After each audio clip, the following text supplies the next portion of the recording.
Hello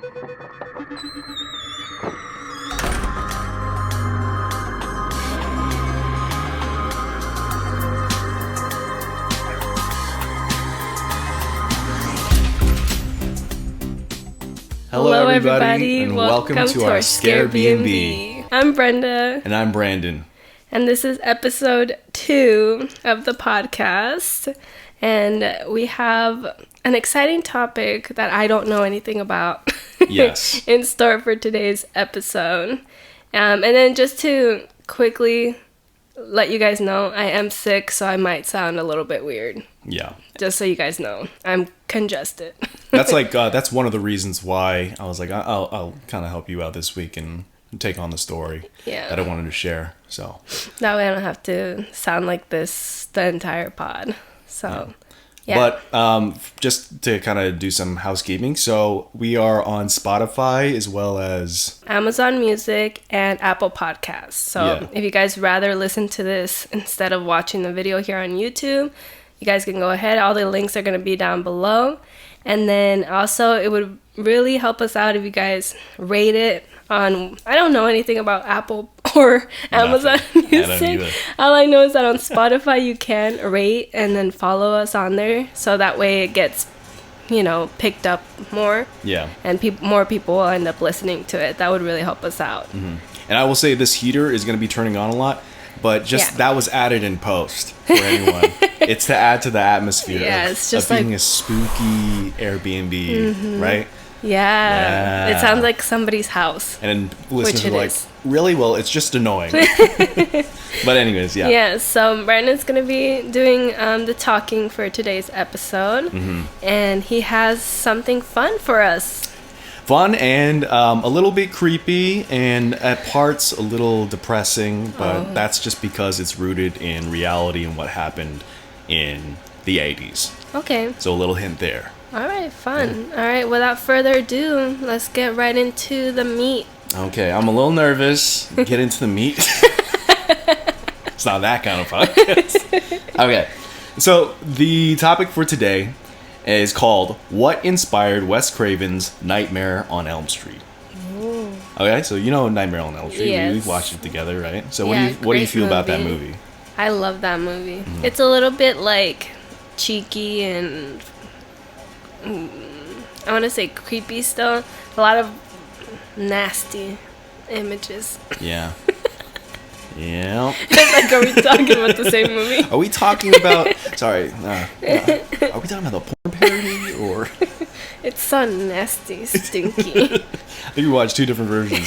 No, she actually... Brenda over here, she's the one who introduced me to a lot of horror films, including Nightmare on Elm Street, because I kind of grew up in a very conservative-ish environment. Not like conservative parents or anything like that, but like... We just weren't shown a lot of movies. Like, I wasn't even allowed to watch The Matrix as a kid. Like, I watched that way too late in my life to the point where I knew all the references and I was just kind of over it at that point. This was on that list of movies that I just thought would be too scary. And this, along with Child's Play, were both movies I was like, wow, these movies are hilarious. Like, they're dark, yes, and it's like, it's really, like, iconic and creepy if, a burnt up guy is chasing you in your nightmares, and if a little possessed doll is running around and killing you, but the characters themselves are funny. Yeah. So that I didn't know growing up as a kid, and now I'm watching that, and I just love those movies now. So I really do think if it wasn't for Brenda, I probably would have never watched these movies. So just credit to her. But first and foremost, I wanted to give a little bit of context of what is Nightmare on Elm Street for anyone who doesn't really know. So I'm just going to read the synopsis as it is here. So Nightmare on Elm Street in 1984. In Wes Craven's classic slasher film, several Midwestern teenagers fall prey to Freddy Krueger, played by Robert Englund, a disfigured midnight mangler who preys on the teenagers in their dreams, which in turn kills them in reality. After investigating the phenomenon, Nancy, played by Heather Langenkamp. Langenkamp? Or is it Langenkamp? Langenkamp. I'm going to say Langenkamp, yeah. It just sounds fun.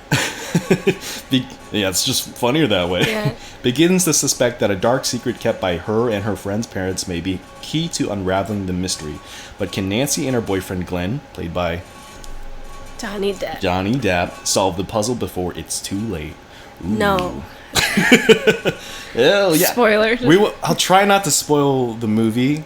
I mean, we're going to get into some trivia later, so a little bit of spoilers. But honestly, like, come on. It's from the 80s. If you haven't watched it... Yeah. I'm sorry. I will say, yeah, I think the biggest twist really is like two things. I'll say something that involves Johnny Depp's character, Glenn, and another thing being kind of the end. Yeah. So if you don't want any spoilers for this movie, go watch the movie first and then come watch the podcast later. Yeah, we're not really going to delve into any of the plot points of the movie, but there might be some trivia that kind of covers some of it. If not, maybe I'll just try to avoid that. But I would just encourage you to watch that movie and then have this context afterwards. I think it would supplement the movie a lot better just knowing a little factoid like this. But anyways, if you guys don't know who Wes Craven is, he's pretty iconic in the horror genre. Like, what do you know him from?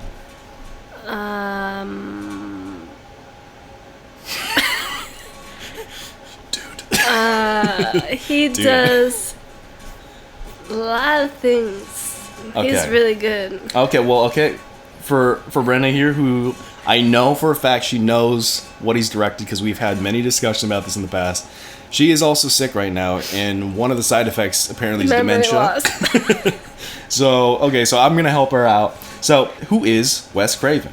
Wes Craven was a highly regarded American film director, writer, producer, and actor who gained prominence in the 70s and subsequent decades for his work in the horror genre, earning him the honor of being considered one of the most prolific masters of horror. Some of his works include the following, which some of you may already be familiar with.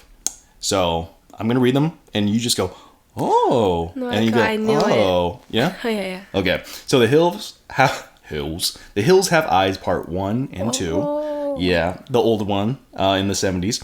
The Last House on the Left, not the Jennifer Lawrence one, the OG. Nightmare on Elm Street. I think he did like the first and maybe first 2, 4. Oh my gosh. I don't know. I think he sporadically did some of them, but like he didn't obviously do, the reboots and things like that. Scream. Oh. See, that's what I was like, that's you know that. Yeah. Scream 1, 2, 3, and 4. Oh jeez. Yeah, exactly. Okay. And in my opinion, a very underrated thriller starring future Oscar winner. I have my fingers crossed about this. Red Eye, starring Cillian Murphy and Rachel McAdams. Do you remember that one? Yeah, I remember that one. So yeah, that's just a very high level view of what Wes Craven has done in terms of all of his iconic work he's done. He's inspired so many horror directors to this day. Some people even put him up there with like John Carpenter in terms of his like inspiration in terms of horror. So yeah, he's a very, very big director. But Wes unfortunately passed away on August 30th, 2015, at the age of 76 from a brain tumor, leaving behind his son and daughter, Jonathan and Jessica. However, he also leaves with us the legacy of the films he created, as well as the respect and honor from all of his frequent collaborators he worked with on his Nightmare on Elm Street and Scream franchises. So pretty much when I was writing that, I kind of did some research, and a lot of actors he's worked with in his past, like David Arquette, for example, and maybe even Drew Barrymore, they were like giving their praises for him and saying like kind things. I don't know about everything in Wes Craven's past. I don't know if he's been canceled here and there. I didn't do digging that much, so this is very surface level. Yeah. But in terms of a lot of people he's worked with, they've had good things to say about him. Okay. So I'm just saying that if any comments come in, they're like, well, Wes Craven killed the guy. I'd be like, well, I didn't know that, and I'm sorry I didn't include that. But moving on. So the topic of today is what inspired Wes Craven. So have you heard of kind of the background behind what created this idea of a killer in that attacks his victims in their dreams / nightmares? Like, do you have any idea of the historical context behind that? No. I don't think I ever looked into it or watched anything on it. You did an episode, or you did a video based on the Poltergeist, right? Kind of what inspired the Poltergeist? Or I thought you said you might want to do something on that. Yeah, I don't think I did. Okay. Yeah, because I think this podcast is a good format to like get into both of our interests, which yours is horror and yours is like paranormal, and mine is movies. And I do like to find what directors kind of pull from in terms of history or current events that they use for their film. Yeah. So I think maybe in the future we could touch on Poltergeist since you haven't done it yet. I thought you had or were planning on it, but all right. But what inspired Wes Craven? So to provide some background to listeners and viewers, so this actually comes from an article from Vulture. So Vulture is an entertainment news website, and Craven regarding the inspiration for Nightmare on Elm Street is quoted saying, "I'd read an article in the LA Times about a family who had escaped the killing fields in Cambodia and managed to get to the US. Things were fine, and then suddenly the young son was having very disturbing nightmares. He told his parents he was afraid that if he slept, the thing chasing him would get him, so he tried to stay awake for days at a time. When he finally fell asleep, his parents thought the crisis was over. Then they heard screams in the middle of the night. By the time they got to him, he was dead." Yeah, he died in the middle of a nightmare. Here was a youngster having a vision of a horror that everyone older was denying. That became the central line of Nightmare on Elm Street. Oh. I thought that like gave me chills when I read that, because I was like, I want that to be true so much, but like let's do some digging. Let's find out if he's just pulling things out of his ass just to get a good like quote on I don't know, the back of a DVD or something. But I did some digging, and it's rooted in truth. Oh. Like some of what he's saying in that quote, I couldn't find direct relations. I couldn't find the exact articles where he's pulling like someone saying that they were being chased by something in particular, because a lot of the times these people ended up dead, so it doesn't make sense for them to be able to recount exactly what they saw. They just woke up. And a lot of the times the victims of these events, they would be found shouting in the middle of the night or being ignored. And then being, found dead, obviously. So a lot of this is kind of, trust me, bro, facts. But the string of events that happened and these deaths were real. Yeah. And the causes for them are kind of unexplained. And I'll get into that a little bit more. Yeah. So the source, by the way, is from Vulture, like I said before. And a lot of these sources and citations, I'll try to include them, or I'll send them over to Brenda to put in the description if people want to kind of do some more digging and kind of find out where these are being pulled from. So just to provide context to you guys. But now for a little bit more context about what Craven was referencing. It's a bit unclear which case he may be talking about, since there were more than 20 of these strikingly similar deaths at roughly the same time in the US, affecting mostly young men. So I think there was only one woman at that time between, I'll get into the years, but around the 70s that had been afflicted by this. So I thought that was interesting. But regardless, many of these strange cases of men and women dying in their sleep were among refugees from Cambodia that escaped the genocide and fled to the US. Now, I kind of wanted to pose to the viewers and listeners small trigger warning for any watchers and also listeners. So I won't go into intense detail, but if you plan on looking into this tragic part of history a bit more, you should be warned. It's not for the faint of heart. I did a little bit of digging in there, and it's pretty sad, and some of the images you can find are pretty graphic, and some of the history and some of the history of it's a little bit brutal, but it is a real part of history that I think more people should be aware of. So do your own research. Don't have a tab open when your kid is watching or something like that, because it's pretty traumatizing. But anyways, to continue, now for many like myself who might not be extremely familiar with the killing fields, I implore you to do a bit of research on the subject. The killing fields are in reference to a number of sites located in Cambodia from 1975 to 1979, where more than 1 million men, women, and children were killed and buried as a result of a state-sponsored mass execution in Cambodia.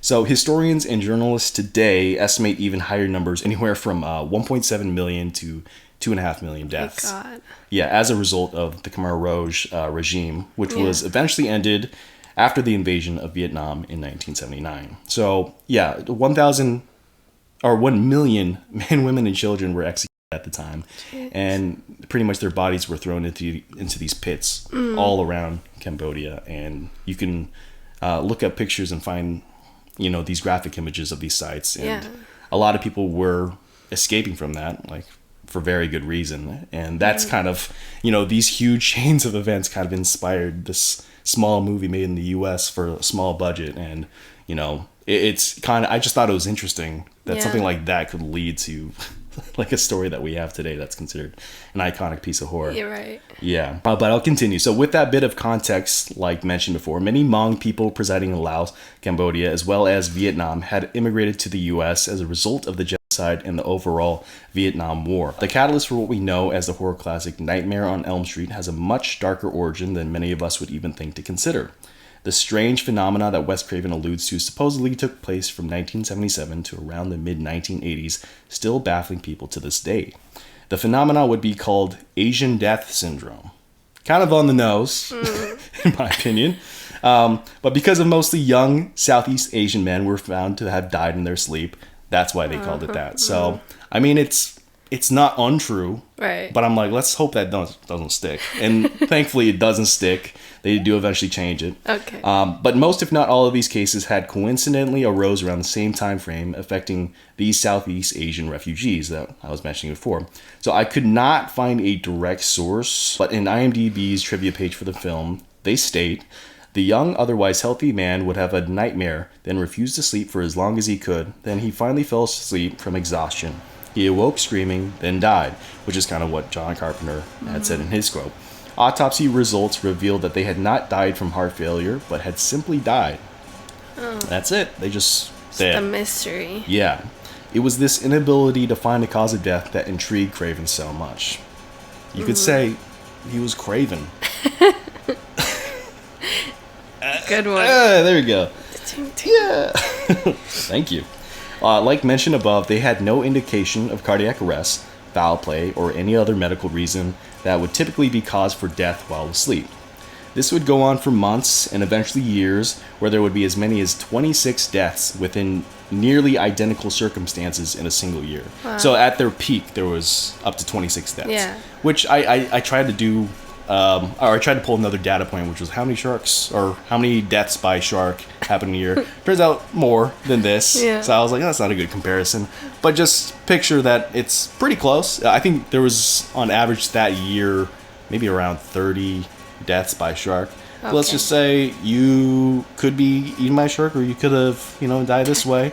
And the odds were pretty close. Yeah. Yeah. So, anyways, couldn't find a good data point for that. But 26 is a lot for just randomly dying in your sleep from the same circumstances and being like one of 25 other people who are dying the exact same way, who fall under the same demographic as you. I think that's interesting. Yeah. Anyway, so I went ahead and pulled some articles from the LA Times from 1981 and 1987, and it's going to shed some light on the hysteria that was going around the medical world regarding these cases, because this, as the articles are going to get into, this was covered by a bunch of epidemiologists and psychologists and things like that who were trying to pinpoint exactly the reason why this was happening to like a bunch of refugees, and trying to tie it to certain things that like trauma or something. Exactly, yeah, I'll get into that. So this article was written by Evan Maxwell, and it was titled "Mysterious Fatal Malady Striking Hmong Men, Sudden Unexplained Death Terrorized Laotian Tribesmen Resettled in U.S." It's a long title. But yeah. So keep in mind, I'm going to abbreviate some of the article, but I'll let you know when the article begins and ends. So I'm going to start now. So the 20 victims, all but one of them young, apparently healthy men, were stricken in the middle of the night, and they died in agony. Autopsies by some of the best pathologists in the country have been unable to explain the cause of the seizures. What is even more vexing is that all of the victims are members of the Hmong tribes, Southeast Asian refugees dispossessed of their Laotian mountain homeland because they backed the United States in an ill-fated war. About 35,000 of the Hmongs have come to the United States in the last 5 years. Many of them were mercenaries for the CIA during the Vietnam War. They have settled in Southern California, particularly Orange County, and in the Minneapolis-St. Paul area, Seattle, Portland, and in the highlands of western Montana, among other places. So I'm going to skip ahead a little bit. So health officials and investigators from the Center for Disease Control in Atlanta have not uncovered the cause of the attacks. We believe they are cardiac in nature, perhaps some kind of spasm or disturbance of the electrical mechanism of the heart. One doctor said the first documented case apparently occurred in Orange County in 1977 when a healthy young man named Lei Doa died in his sleep.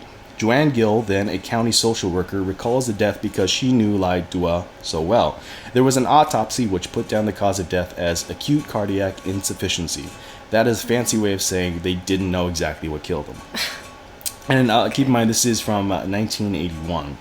So I'm going to skip ahead a little bit more. So I first learned of the possibility last spring when I received a call from a reporter in Minneapolis asking whether we had any unexplained deaths among Hmong men, said Dr. Tom Pendergast, Orange County epidemiologist. Before I even had a chance to check, I had another call from Portland asking the same question. That was when we began to suspect we had a problem. What Pendergast and his colleagues found on further study was a total of 20 clearly establishable cases.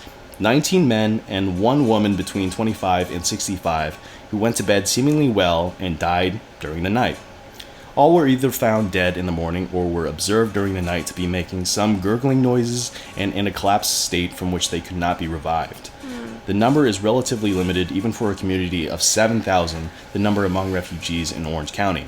But it becomes more meaningful when you discover that there have only been 13 deaths among Hmong adults in the county in that time.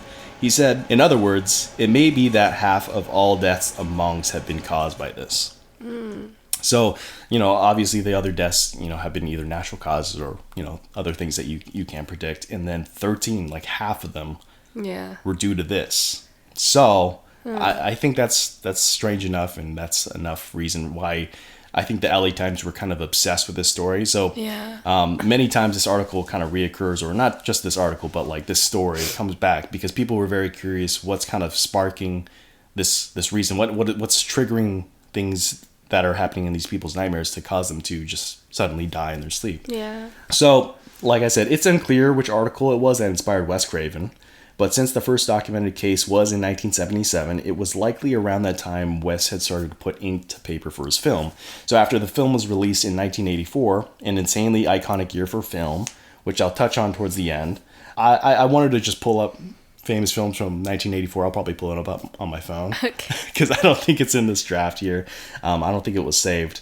But yeah, we'll get into that because 84 is pretty crazy. But an article was published by journalist Larry Doyle in 1987 for the LA Times titled, "Medical Experts Seek Clues to Nightmare Deaths That Strike Male Asian Refugees."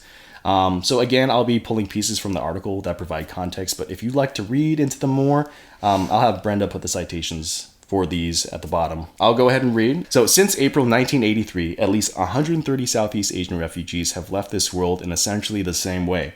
They cried out in their sleep and then they died. Medical authorities call this Asian death syndrome, like I mentioned before. The refugees have various names for it, one of them being night terror. In the Philippines, it's called bangungut. Bangungut. You read that, you tell me how to say it. I did Google it, but I forgot how they did it, but I think it's Bangungut. Bangungut. I think so. Please correct us if probably we're wrong. Butchered it. We probably killed it. I'm sorry. We don't speak Tagalog. So anyways, and in Japan, they call it pokuri. And in Thailand, something else, says Dr. Robert Kirshner. They don't disclose what it's called. They just say something else. They're I don't know. They got lazy. We didn't look it up. Something Asian. But it all roughly translates as the same thing. Nightmare death. Oh. Ooh, that sounds cool for very tragic. That sounds awful. Very tragic thing. Yeah. That sounds cool as hell. It just sounds cool. I don't want that to happen. I want that on my tombstone. Died from nightmare death? Nightmare death. And I'm like, what the fuck? What is that? They're like Googling it. They're like, I've never heard of this before. They're like, bangungut. How do you say that? You put it in English. You put it in Tagalog. Yeah, please. They're like, was he Filipino? No, he wasn't. He's full Korean. He just wanted this on his tomb. I don't know why. What an asshole. I'm glad he's dead. He had a bad dream. They're like, wow. I the same dream that I always have where my teeth fall out. Or I'm pulling my teeth out. And that was too much. That was your last straw. Yeah. Like, that was my 13th reason.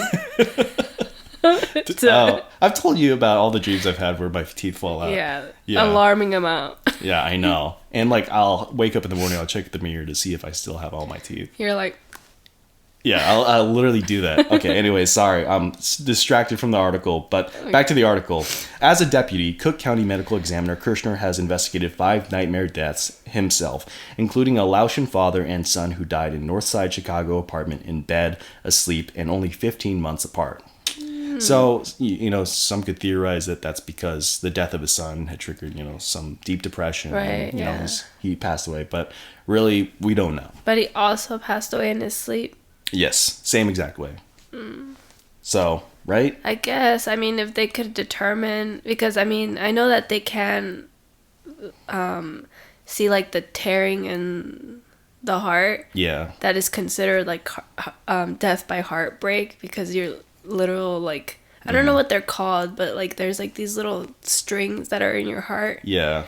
And that they just like, they like tear up. Yeah. And then there's like people that are like, oh, that people literally die from heartbreak. Yeah. I mean, this is from 1987, so maybe they didn't know about that at that point, or maybe they did, but yeah, maybe they just didn't know that it was like, that's what it was called. I don't know. I have no idea. But that if that's the case, that's very sad. In the same circumstance, in their sleep, that's very interesting, but that's a very possible reason. Yeah. The article does continue. So the people in their neighborhood are terrified, Kirshner says. Spurred by curiosity and concern, Kirshner, an associate professor of pathology at the University of Chicago, undertook a systematic study of the problem.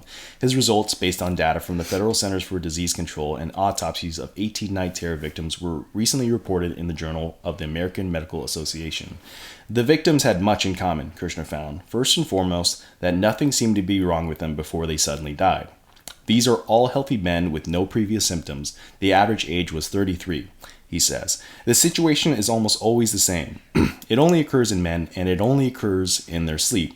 The report is they cry out and die or are found dead in the next morning. And you're going to see a lot of these same quotes coming through from these articles. These are written by different people, but they're really pulling, the same examples. And it's because these same things are happening to, the 20 plus people that, this was happening to at the time. So standard autopsies revealed little about the deaths other than that they were caused by a sudden heart stoppage. Such an occurrence in Asians is mystifying since their rates of ordinary cardiac disease and malfunction are extraordinarily low, primarily due to their low-fat diet.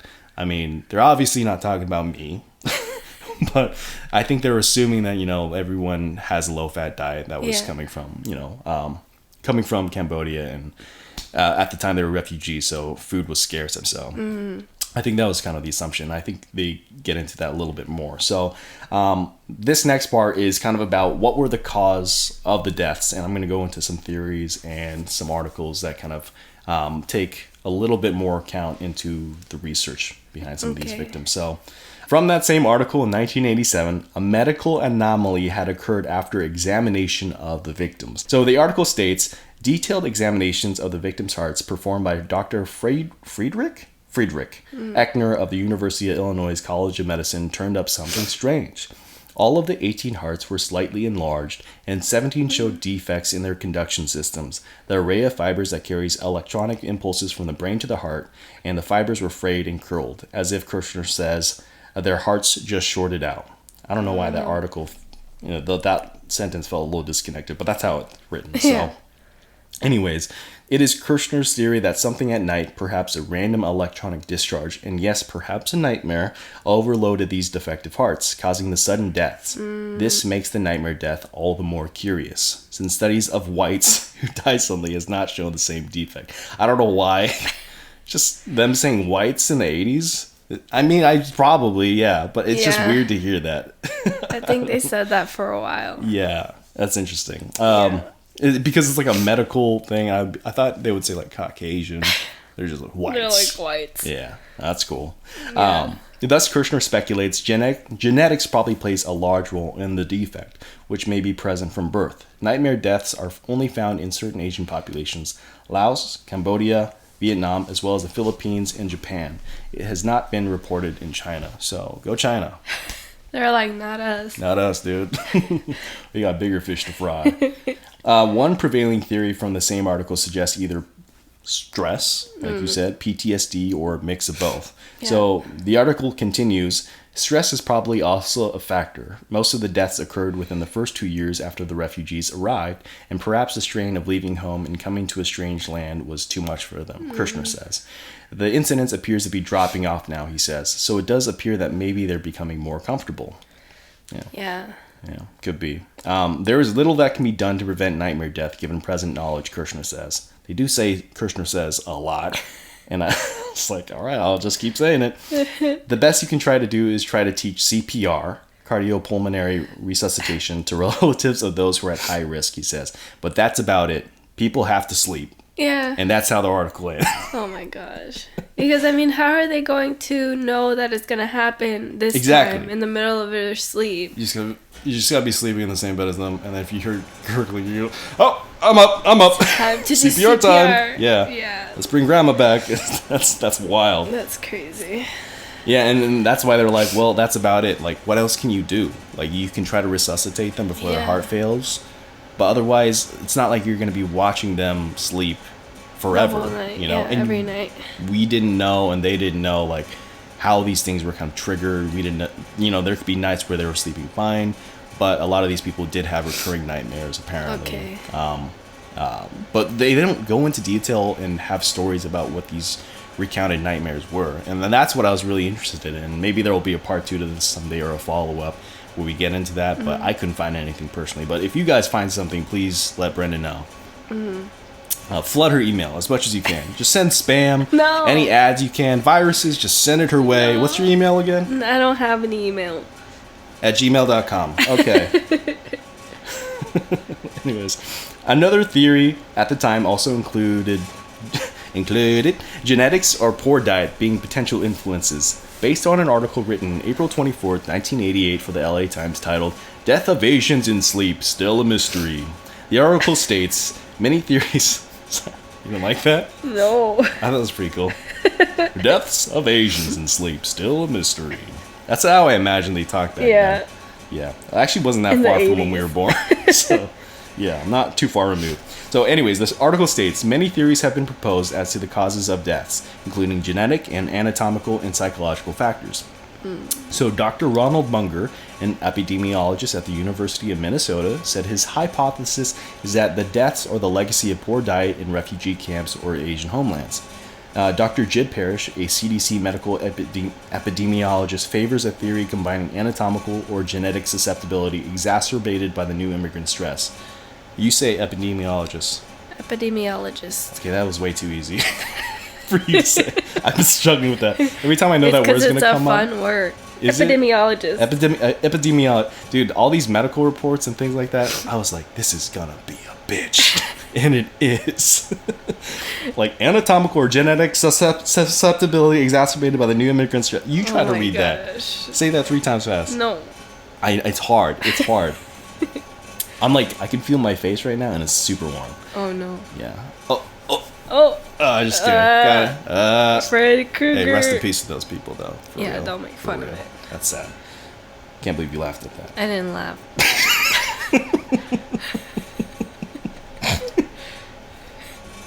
While we're recording it, everybody could just go back. Can you add in a laugh track? Yeah. Okay. Thank you. Munger said when early Caesars have seizures, or you say Caesars or Caesars? Seizures. Not like Caesar salad?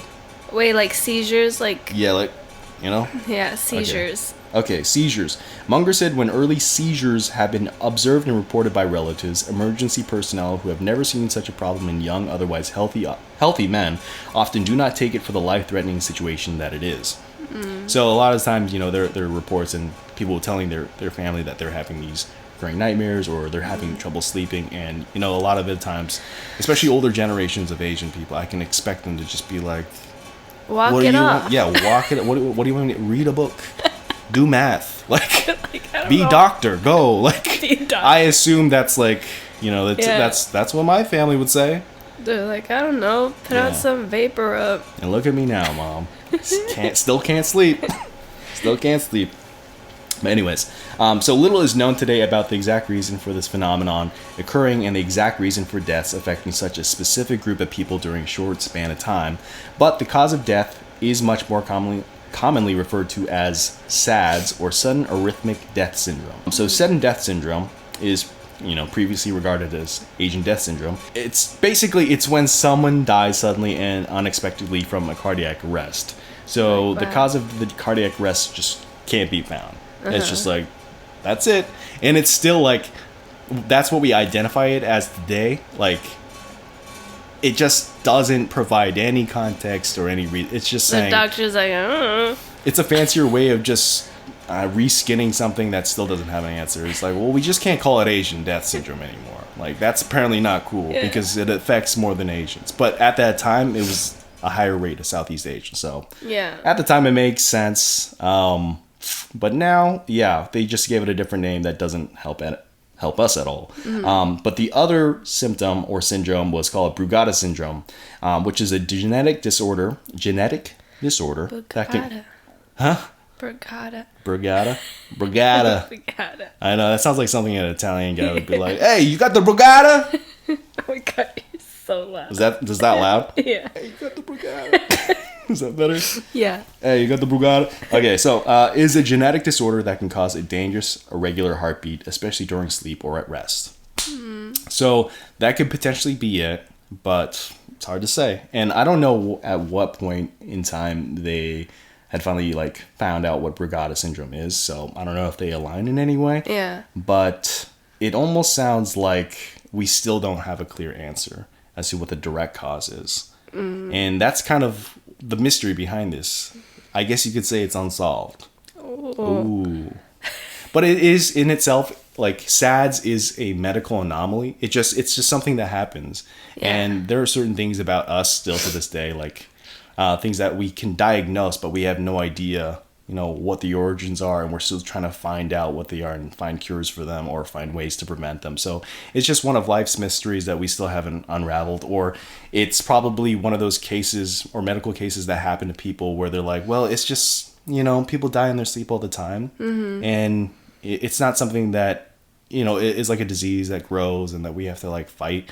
It's just something that happens, and it's sad and unfortunate, but we have, higher priorities in the medical field. That's what I assume is happening here, because they're just it's there's no link to it. We can't say, oh, because you're smoking cigarettes or something has a direct cause of that, even though it is cardiac related. They could at best just say exercise, eat well, and that's it. Get good sleep, ironically. Don't be traumatized. I don't know what to tell you. Don't have PTSD. Don't be a refugee from Southeast Asia. Don't come to the U.S. because that's just stressful in itself. Because especially in the late 70s, early 80s, I can't imagine it was easy for refugees to come to the U.S. And this is no joke at all. It was a difficult time coming from a traumatic experience. Putting ourselves in those shoes and going through what they did, I'm surprised. They even made the journey over here and tried to start a new life. That's a huge adventure to embark on, and it's one that was probably not met with welcome and open arms at the time. But the nice thing I do find from these articles is that the articles seem very very caring for these people, right, and very understanding.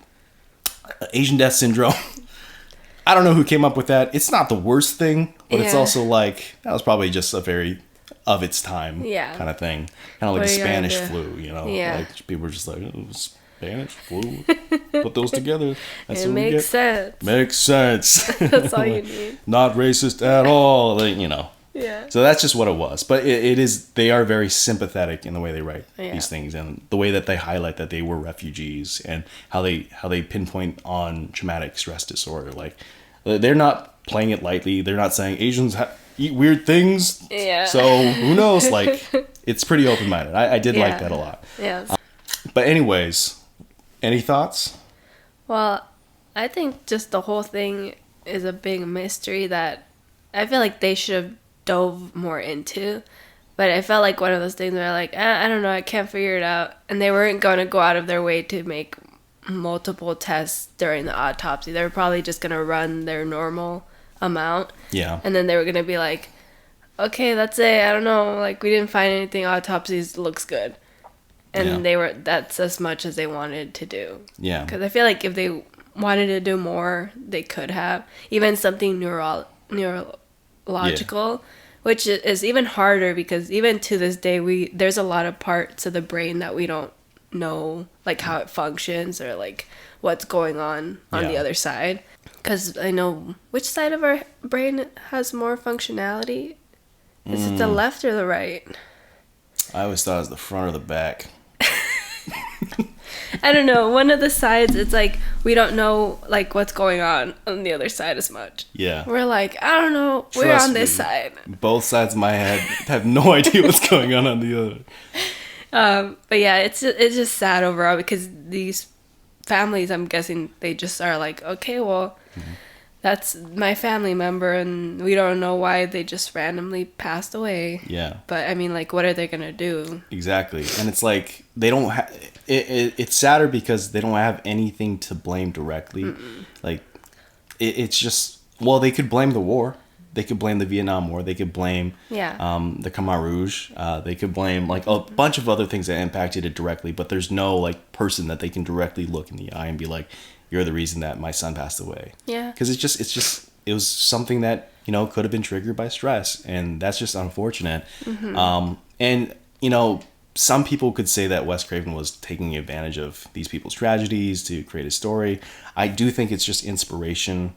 And it's not like he was retelling their stories or made like the characters. No, I just think because on its own, just the idea of having something in your dream like trigger like a real life effect is probably what intrigued him, and be like, oh, like it could be more than just some like random nightmare. It could be like a specific entity in the nightmare. And it was just like 20% of like this real life thing that he took for his movies. So it's just like a little spark, I guess, that he created everything else from. I don't feel like he tried to do anything. It was just him taking a story like many people do, and taking reality, because reality is often stranger than fiction. That's something that people say all the time. And just taking that and retooling it and making it, you know, something so separated that when you pull up a fact like this, like a random trivia fact like this, you're surprised and you're like, oh wow, I didn't know it was rooted in something that happened in reality, which makes it horrific and scary, because it's still affecting people to this day. Probably not to the same degree. I think in this pocket of time from the late 70s to mid 80s, this was happening at such a high degree amongst Southeast Asian men. And that's the interesting part, you know, they were also very young too. And that was why, you know, they were so obsessed with writing these articles. And the LA Times specifically is where I'm pulling from, because a lot of these, like I said, happen in Orange County or happen in the greater Pacific Northwest, because that's where a lot of the refugees ended up and still are living in today, which is very interesting. But yeah, I just thought, I thought this was a fun story to kind of pull and do some research on. And I will say that there's still probably so many gaps here that aren't being, you know, addressed in this pod. There are so many years where I think they were probably writing articles about this every year, but I just pulled the ones that, you know, came up and didn't seem to repeat the exact same things, even though you are going to, you know, when you're listening to this pod, you're going to hear some things that are being repeated, but it's because they're pulling from, you know, the same examples from the same groups of people that were willing to have their families recount what happened to the people that passed away and stuff like that. And the willing participants who were willing to get researched and studied. I think there was one, you know, person that was willing to get their sleep studied, kind of like Regan in, was it Exorcist? Or kind of like just their lab rat, essentially. I'm not trying to call them a rat. But I mean, it's because they want, not only just for them to get more information, but I'm pretty sure they would like to make sure that this is not going to happen to them too. It's like, can you make sure that there's nothing going on that could possibly trigger this to happen and then I pass away? Exactly, yeah. I would be like, sign me up. Yeah, please sign me up. I need to find out what's going on. Yeah, and it could help other people who are potentially in the same situation and on the same boat, you know? Yeah. And then ended up going through the same traumas that could be the reason why this is happening to them. So yeah, I would also love to hear anyone's theories or anything I missed down below, or anything I mispronounced or repeated, because I wrote a script out and there were some lines that I was like, oh my god, while I'm reading it live, I'm like, I think I wrote that twice and I didn't need to do that, so I do apologize. Hopefully I won't have you edit out everything, but there were parts where, you know, it wasn't smooth. Yeah. But damn it, I tried my best. And it was fun. It was honestly fun to do this. When you asked me if, you know, who was going to do it this week, and then you told me you were sick, I was like, oh, well, I got to do it. Yeah. Or else I'm a jerk. But also I kind of wanted to do it because I had this in the back of my mind. Right.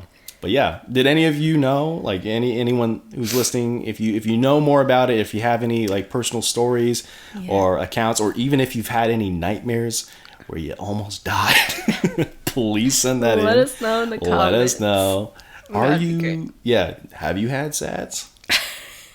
Like, how would you tell us? Did you come back? Were you resuscitated? Was someone in your room giving you CPR? Please let us know how that story went. It almost happened to me, but it didn't go through because my family, all of them learned CPR just for this. It's like, wow, thanks. They all sleep around my bed. It's like a seance every time I wake up. And they all take turns to stay awake. They sleep in the morning, I sleep at night. Yeah. What? That way they could stay up and watch me sleep. No one's employed. I don't know how we still have a roof over our head. I just thought let's not that this is fun subject matter, but I thought let's pivot to something a little bit more fun relating to the movie and the subject. Okay. Nightmare on Elm Street. So a little bit of movie trivia. So I'm going to read it to you and you're going to be like, "What?"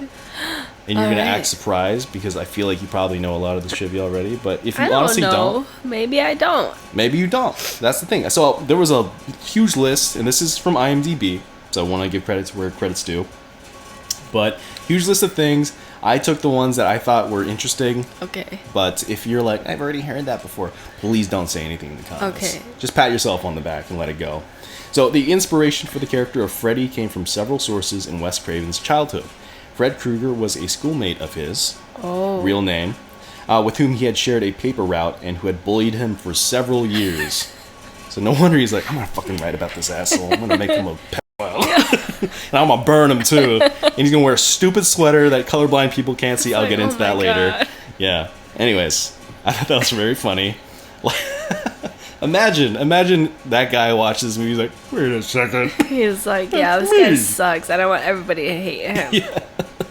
But then later on in Jason versus Freddy, you're going to have to pick a side. And if you choose the wrong side, I'll know.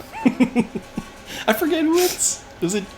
I don't know spoilers, actually. Who wins in that movie? Dude, I don't remember. I remember the exact ending. Technically, no one wins. Yeah. I'll say that. Okay. I mean, they're both invincible. Yeah. So. That's true, yeah. Oh, anyways, I'll continue. So, in The Last House on the Left, 1972, Craven also used this experience as inspiration, calling the villain Krug. I've never seen that movie, have you? No. Yeah, not the original, I don't think. You watched the Jennifer Lawrence one? Uh-huh. Okay, yeah, I haven't seen that one either. Okay. So, Freddy's burns came from a man with severe burns and burn scars by whom Craven had once been terrified. This is written terribly. So, Freddy's burns came from a man with severe burn scars by whom Craven had once been terrified of as a child. And Freddy's attire, especially the dirty clothes and hat, was inspired by an alcoholic hobo that Craven saw staring at him through his window one day when he was 10 years old. How does he remember this? Well, how do you not remember that? You're 10 and there's a hobo outside your window staring at you? Like your home window? I guess that would be terrifying. I mean, I feel bad for the hobo who's just like, he was probably just like, what's going on? I just live out here. He was like, what's it like having a house? He's probably just, the grass is always greener on the other side. Damn, that must be nice. Damn, homeless again. No, I mean, what are you saying? He was looking over at the house and he was like, must be nice. Yeah. He was looking at he wasn't even actually looking at him, he was just looking at the house. Yeah, he was probably just picturing, he was like, man, it looks warm in that bed. He's like, probably no ill intent, right? Yeah, no. Yeah. I don't know. Who knows? He's just a fan of real estate. You're scared of everything when you're a kid. Yeah, but that would scare me. Yeah. Like, I don't know how close he was to the window, if he was like across the street. Yeah. It's like Kevin McAllister. That would still pretty much be scary. Yeah. I'm not afraid of you anymore. I'm not afraid of you. Yeah. Yeah. That would scare the shit out of me. So I thought that was really fun. Factoid number 2. So in the original script, Freddy was a child molester. All right, factoid number 3. Just kidding. Okay. I'll continue. So, however, the decision was made to change him into being a child murderer to avoid accusations of exploiting a series of child molestations in California around the time of production. So, actually, in the movie, I just assume he was an ex-child molester. Like, I remember... I think they I'm not going to spoil allude to it, but yeah. They don't actually say, like, what he was doing exactly. But I mean, they still implied that there was something because the kids were still telling him that they were going over to where he was, I don't know, like his groundskeeping house. Yeah. I don't know what it was. Neverland?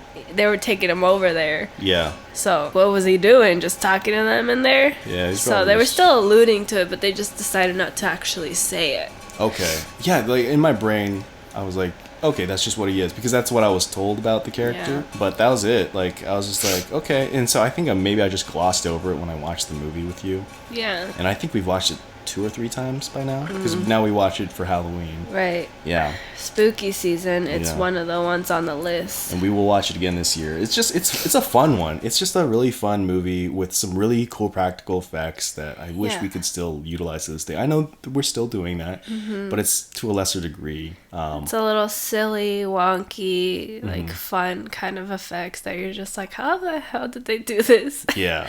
It's like because they didn't have like CGI, so it's like they had to improvise a lot. They were like, okay, we got to make this happen. So much blood, like a comic amount of blood that would not come from one human being. I know. It was Yeah. so funny though. When you like watch it back, you're like, this is ridiculous. Yeah. This We won't is not spoil who or what. Dude, at this point, as I said, I don't care. If you haven't watched the movie, that's on you. All What right, are let you it doing? rip. Tell him. He explodes or something. It doesn't spoil anything. It does spoil the gender. That's it. That's what I mean. No spoilers for character. Oh, okay, I guess. What do you mean? Okay, I guess. That's more important than he blah blah blah blah.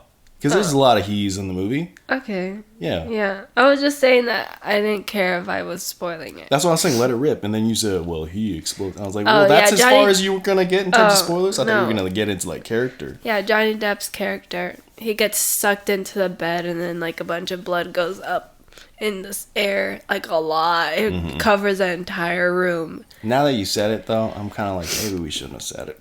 Why not? Because, okay, yeah, if you're watching the movie and then you're coming to this, then you're good, but... Yeah, but I already gave them a warning earlier. That's I told true. them to go watch it, and if they didn't watch it, that kind of sucks. That's kind of on you. Yeah, I'm sorry. I don't hold responsibility. Yeah, it's actually... Yeah, it is really on you.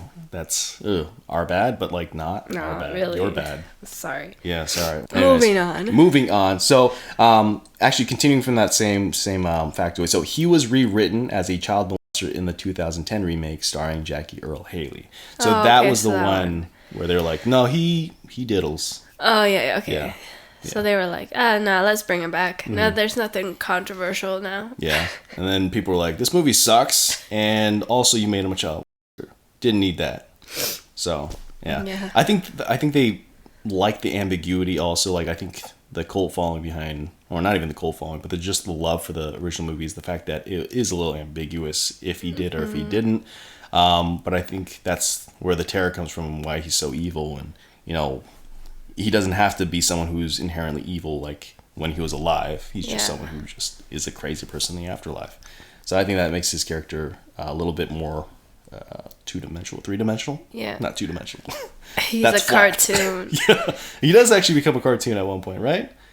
In one of the movies? I don't know. There's so many weird things that they do with him in the movies. There's one where they're like all turned into meatballs on a pizza or something. That's a fun thing about those movies, though. Is that, They like, go kind of crazy with it. It's It's just an acid ridiculous. Yeah. Okay, so third fact. So the words Elm Street are not spoken at all during the movie. Oh, I didn't even know that. I didn't even notice. Me neither. Maybe they just only show... I swear I felt like they said it at some point. Yeah, she's like, I'm having a nightmare on Elm Street.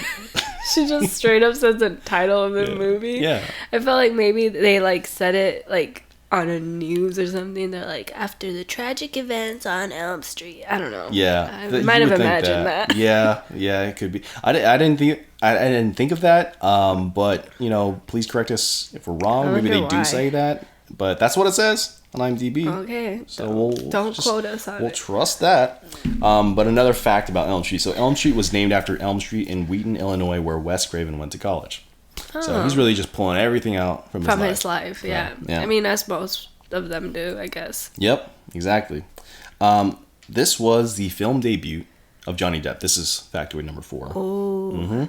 So one of the main reasons Johnny Depp was chosen was because Wes Craven's daughter thought he was dreamy. And threatened... Insert picture Johnny Depp in a crop top. Yeah. Enjoy that. I am. Okay. He looks really good in it. I could never. His hair is beautiful in that movie. I don't know what it is. Yeah. I don't know what they do to his hair, but it looks really nice. It's got to be hairspray. Yeah, it looks great. I was amazing. Just like, wow, I don't know how they get his hair like that. I would look like Pooh Bear. Just gut out. Oh, I thought you meant with the hair. I was like, what? Oh, yeah. Pooh Bear has that? Johnny Depp's hair is so funny. He's just dick hanging out. His beard get. Yeah. Okay, anyways. Sorry to put naked Pooh Bear in your brain. Yeah, it was sad. Anyways, the daughter thought he was dreamy and threatened to run away from home if he wasn't cast in the movie, which is kind of insane. So drastic. That's crazy. So dramatic. She must have been a teenager. Like, yeah. I wonder if she, like, grew up to become, like, the president or something. No, not here. Yeah. President of Hollywood. I don't know. Anyways, number 5. Colorblind fun fact. So, in the original script, Freddy's famous red and green sweater was red and... Guess the color. Brown. No, guess again. Red and... It's my color. Yellow? Wow. Seriously? Get her. Get her. Get her right now. Uncalled for. Red. Red and It's red? yellow, but how dare you? Based on the colors worn by Plastic Man. Do you know Plastic Man? No. He's a DC comic hero. Plastic Man. Plastic Man! No, that's not. Oh, okay. I don't know. Maybe it is. Okay. Plastic Man, who, like Freddy, could change his form. The idea was that whatever Freddy changed into would be yellow and red. However, when Wes Craven read an article in Scientific American in 1982 that said the two most contrasting colors to the human retina were red and green, he decided to alter the colors. So he just really said, fuck you if you're colorblind. Like, He said, this will be better for me, so I think I'm just going to switch it. your eyes are going to be tripping out. And I never really thought of that. I was like, oh yeah, I guess so. Because I guess it's the idea that there are two colors that, if they're put together, you know, I have trouble seeing like a red flower in a green bush or something like that. Remember when Donkey's looking for the flowers or whatever? Yeah. It'd just be a lot bit easier if I wasn't colorblind, you know? That whole thing. Yeah. So that's like my life. But the fact that he had two colors that are hard to identify. I wonder if that's because he wanted the character to just have a look that was tougher to like see. Like, cause I can't really picture what the idea is, but I guess I can see that they're two separate colors on a sweater. Mm-hmm. But if someone who has more severe color blindness, I think they would just see a blob or something. It's just red. Just one color. Yeah. Yeah, either red or, I guess, brown. Like, all brown. Yeah. So maybe that's the idea. I don't know. It's a interesting choice, but the idea of him being like red and yellow, like ketchup and mustard. Yeah. McDonald's. You look more like a McDonald's Ronald villain. McDonald. Is Ronald McDonald red and yellow? Yeah, I think so. He would be Ronald McDonald then. Yeah, because I think he has like a yellow and red tie. Yeah. I don't know. I was like, I thought I was like red and white, but is there yellow? And I think there is yellow. Yeah. What's going on? Never mind. I know. Okay, and that's factoid number 5, so I have 2 more. So, factoid number 6. Heather Langenkamp beat over 200 actresses for the role of Nancy Thompson. Among them, Jennifer Grey, Demi Moore, Tracy Gold, Claudia Wells, and last one, she was in Scream. Oh. So this is, I guess, is a quiz for you. So she was in Scream. And I'll be there for you. I think that's enough clues to give you the answer you need. Oh, wait, but I'm blanking on her name. Oh my god. Previously married to David Arquette. Dude, I can't remember her name right now. Dun, dun, dun, dun, dun, dun. Dude, I can't right now. I don't work well under pressure. I don't know. I don't even know how that ends. I don't think that's how it goes. Yeah, I'm sorry. Well, I don't think you know the answer. No, I don't. It is Courtney Cox. Her last name is your like favorite word to say now. No, it's not. It is. She likes to say that word because she thinks it's funny. No. No. No. Don't tell She's them. melting. Oh, she's tell melting into the couch. Listeners, they don't know, but Listeners, that's her weakness. Cox. Okay. All right. Well, it's Courtney Cox. Okay. And I was like, Scream franchise. Like, you had her face in mind, right? Yeah. Okay. But I was like, if I said Monica, everybody would be like, fake. You could have said Monica. I would have been fine with that. No. But It's because I know her real name. I just couldn't think about it. Okay. That's fine. Okay. Well, factoid number 7. What was that? My phone again. Okay. Well, you got to tell it to please, like, stop interrupting. Okay. I'm going to punch your phone right now. So, factoid number 7. All right? And you didn't read that, right? No. Okay. All right. So, these were the people considered for the role of Glenn, played by Johnny Depp. And right now, you're like, that role, I'll also say, not like an iconic role, but the fact that it's Johnny Depp's debut, and he was like a hottie toddy in the 80s. Like, obviously, that girl wanted to run away from home because he was so hot. You know? She's like, I'll do anything for you. I know. And like, you see him in the crop top, you kind of get it. Like, Yeah. I would run away from home to his home. Yeah. Yeah. And she was a teenager. Yeah. you know. Totally get it. Yeah. But anyways, these are the other people that were runners up at the time. Keep in mind, this is at the time. Don't think of them now. Obviously, even Johnny Depp now does not look like Johnny Depp then. Okay? Just think of this. All right? So, you're not going to recognize a lot of these names, but there are 3 names here that I'm going to try to quiz you on. Okay. And you have to know their names. I'm like, not I know you'll know their names. Courtney Cox is she's not like as big as these people. Okay. So C. Thomas Howell. I mean, I wouldn't give you that. Yeah. Are you a fan of the show 24? Okay, so No. Kiefer Sutherland was up for the role. That still doesn't ring any bells? I'm just really bad with names. It's okay. John Cusack. That sounds familiar. Yeah. Serendipity? No. Okay. Sorry, Kate Beckinsale? I don't know that name. Okay. Dude, I'm awful with actor names. It's okay. We'll move on. Okay, so this guy also showed up in Friends as a guest star. Also was married to Angelina Jolie. Brad Pitt. Yes, Brad Pitt was considered. Okay, this is fun. Okay, this guy, 2.5 Men. Not the boy. He didn't exist. Charlie Puth. Yes, he was considered, and he wrote "See You Again." It was Charlie Puth. Yeah, there you go. No, Charlie Angels. Keep going. Charlie. Oh, last name is that kid from Jimmy Neutron. He's the friend. He's kind of a dork. Weasley. What? Jimmy Neutron, not Harry Potter. I don't know. Malfoy? What are you talking about, dude? I can't think of anything. Sheen. Right. I have dementia. It's Sheen. Sheen. Remember Sheen from Jimmy Neutron? Yeah, it's just like clicking. Yeah, I forgot what Sheen's thing was. I remember the other guys was llamas. Sheen. Yeah, Charlie Sheen. Yeah. Crazy. But keep in mind, this is the 80s. This was before Tiger Blood. This is before... what does he have now? Dementia? If that's the case, I'm very sad. I don't know. That's sad. This is before, like, something happened to him recently that was sad. Oh, okay. I was like, he didn't get canceled or anything. He did. Oh, he did. More than a few times, even before I think we were born. Probably. Okay. Yeah. So then he's just... He has health problems. Something now. happened to him recently. Maybe she'll put it right here. Maybe we shouldn't. No. But yeah, this is before that. This is a different time. This is when he was like one of the obviously he was younger. big guys in the 80s. Yes. Okay. And last but not least, that's what he sounds like. Johnny Bravo. Okay. To be fair, you got me there. It wasn't Johnny Bravo. Okay. Okay, better clue. Well, I can't name movies. Okay, yeah, no. Face Off? You know Face Off? John Travolta and... No. Okay, A, B, C, D, E, F, G... That famous, like, meme from that movie he did.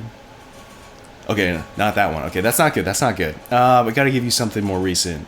Into the Spider-Verse. He played Spider-Man Noir, the black and white Spider-Man with the hat and the trench coat. Dude, I don't know. Okay. I give you a better one. Come on. Everyone's gonna be like, damn, Brenda just sucks. I don't even think she recognizes Brandon when he walks into a room. How do I know? They're like, who's that guy? You're like, you've known me for almost 8 years. I'm like, I don't know. Can you name something that you were in? In my videos? Yeah, your videos, your life. I don't know. Oof, yeah, my life. Think about it. No. Rough. I haven't seen that one. Okay. Last name Cage. Nicolas Cage. There we go. Yeah. Oh my gosh. He just gave it away to me. Okay, I know there's better examples, but they're all movies that I'm like, I don't think you would know. Like, dude, I was trying to think of his name actually, and I kept saying National Treasure in my head. Oh my god, I should have said National Treasure. I don't know why. And I couldn't think of his name. I was just gonna say National Treasure. Damn it. Yeah, it's a Disney property. You would have gotten that one. His name is National Treasure. I should have said I'm gonna steal the Declaration of Independence. I bet people are screaming at their screens. Like, just say that. Stop doing his stupid voice. Or not his stupid voice. Stop doing your stupid voice of him. Dang it. Yeah, that's a good one, yeah. I'm really bad at actors. I'm going to steal the Declaration of Independence. You're going to what? Yeah. His little friend or whatever. Yeah, okay. Yeah, and that's it. I think that's a pretty fun cast of people that they were considering for Glenn, but honestly, Johnny Depp killed it. I mean, it wasn't a really meaty role. It wasn't a big role, no. He didn't really do that much. Yeah, and then hot guy. He could barely do the bare minimum as his role as her boyfriend. Yeah. She's like, make sure you wake me up. He's like, I know that pisses me off so much. It's literally the definition of, we gave you one job. Yeah. And you just couldn't do it. And I think there was an alarm going or something. He was just knocked out. That was ridiculous. What was it like? He had to be up 4 hours past his bedtime or something. He couldn't even do that. No. Dude, 4 hours. You were in high school. Are you couldn't pull all-nighters. I don't know. Yeah, ridiculous. He sucks.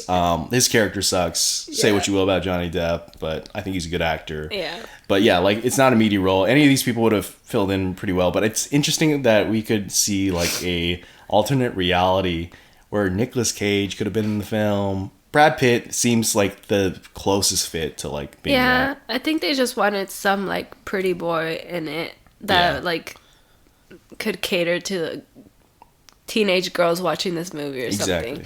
Yeah. Just so they could be like, ooh, who's this guy on the cover? I don't even know if he was on the cover of the movie poster or anything. I think he might have been. But I remember the one where it's just the girl and she's sleeping. Or no, she's laying down. You see the title above her and the hand. Yeah. His iconic hand. Yeah. Which I think there was another factoid that hand... I always just thought they were random blades, but apparently they're supposed to be steak knives that were attached to a glove or something like that, and they wanted more iconic look because all these slasher films, they had all this iconography for the weapons that they use and stuff, and he wanted something to stand out, so he chose that. Yeah. So, I don't know. That was don't quote me on that. Big thing during the 80s. All the people who were serial killers, they had to have their own specific weapon that they used for everything. Yeah. And they were it's glued to my hand. It's my hand. It's my hand. I don't know. I was born like this. Imagine being one of the there's just so many, and you're what's left? A balloon animal. Yeah. It's gonna take a while. Yeah. But I'll get it. I'll kill you. That's for sure. Strangle you with a balloon sword. Yeah, they had to get creative at that point. They were dude, they've done everything. Yeah. They just need to look a little bit different. Drake has a balloon animal. All right. Well, thank you guys for watching and listening. Yeah. No, just kidding. Yeah, that's a wrap. that is the end. Yeah, that's pretty much all we got. Yeah. So, I guess we'll say goodbye. Do you want to send us off? So, thank you guys so much for watching / listening. Make sure to, as we said, go follow us and rate us on Spotify, and then also listen on Apple Podcasts, Amazon Music. Those are the 3 that we are on currently, and help us, boost this up. Give this video a like. Don't forget to do that, you guys. Leave us a nice comment. It really helps just get the traction Yeah. for the podcast. I hope that you guys are enjoying it.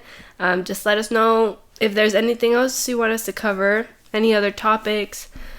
As I said, we have like a range of things that we'll end up doing here on the pod, but also go check out Brandon's individual stuff. They'll always be on the end screen and most likely in the description as well. And yeah. Yeah. It was a fun. good episode. I really you. enjoyed it. Thank you. Because I didn't know any of this, honestly. I thought you did. I didn't. For some reason, I thought we had a conversation about it.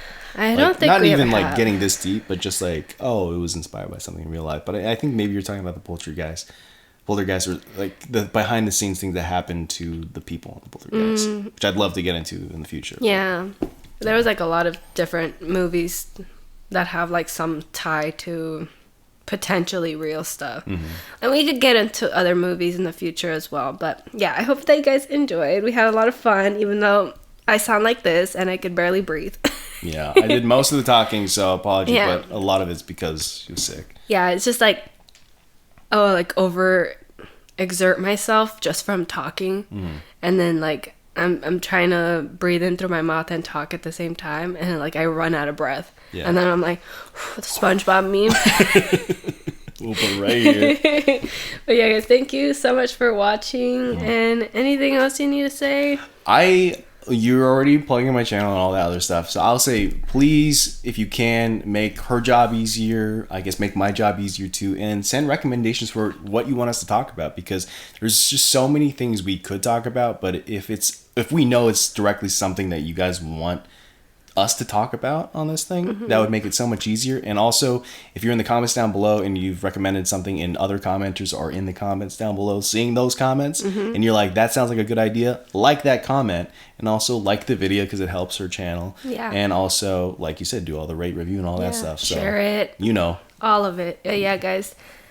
We will see you in the next pod for episode 3. And yeah, see you guys in the next one.